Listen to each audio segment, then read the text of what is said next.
Good morning and welcome to the Black Mesa Transit System. This automated train is provided for the security and convenience of the Black Mesa Research Facility personnel. The time is 8:47 a.m.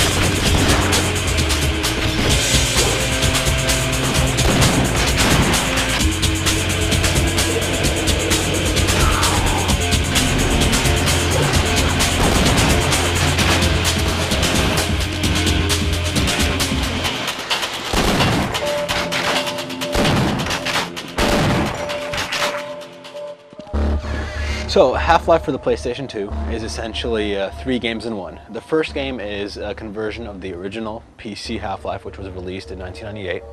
The second is a head-to-head mode where 2 players can play deathmatch on the split screen across about a dozen different levels.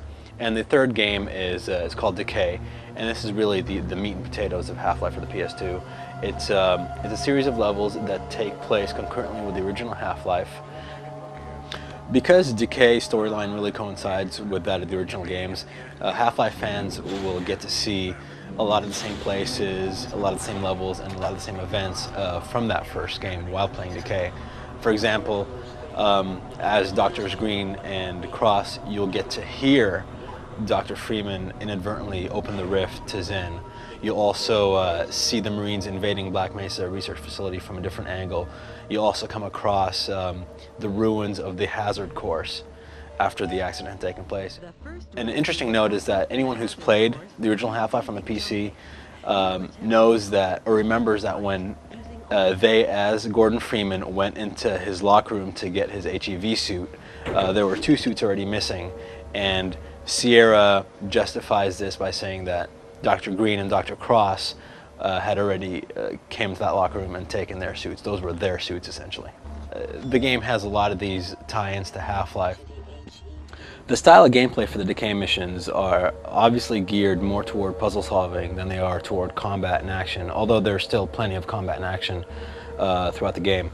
The puzzles themselves are kind of designed in a way to trap one of your characters at a certain part in the level, then forcing you to switch to another character to go and open a gate or unlock a door for that character, at which point you can switch back to the original character. And these missions can be played either in single player or a 2-player split screen.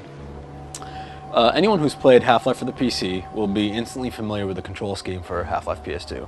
First of all, Gearbox will include support for USB mouse and keyboard, so PC fans will be very happy with that. And second of all, the controller is really very easy to get accustomed to. The left analog stick controls movement and the right controls aiming. Also, there's a new feature in the game that wasn't available in Half-Life, which really resembles the Z-Lock feature in Zelda Ocarina of Time. So what this allows you to do is lock on an enemy using your circle button, and when you have an enemy locked on, it basically allows you to circle straight from them very easily. Half-Life for the PS2 uses the same graphics engine that was used in Half-Life for the PC, which was released 3 years ago. Now granted, that technology is 3 years old, but the developer Gearbox did include the High Def Pack in this game.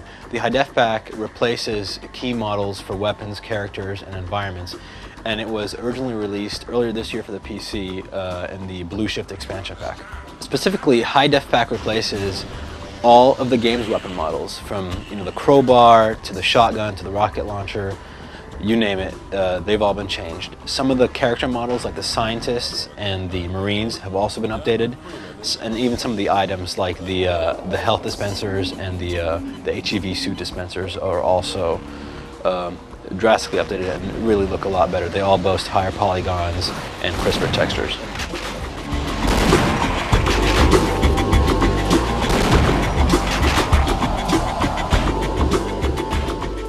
Half-Life for the PlayStation 2 should be on store shelves later this month, and it will be the first time that console gamers have a chance to play one of the greatest PC games of all time.